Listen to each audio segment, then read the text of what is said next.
这两人总算有点好对手的架势。可不是，这样的比赛已经好久没有看到过了。以后就有了。我知道，我不主攻，你也不会动弹。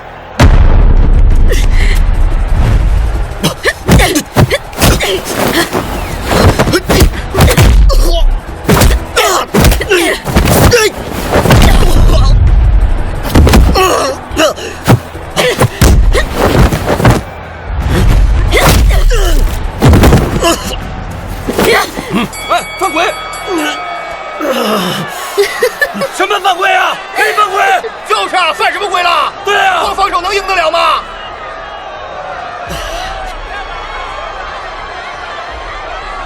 王超加油！王超站起来！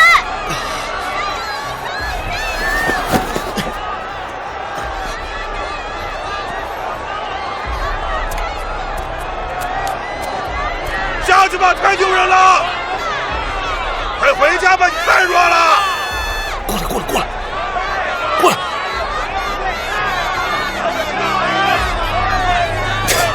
不讲武德，什么武德呀？擂台挑衅是常有的事儿，就是想让你心态爆炸。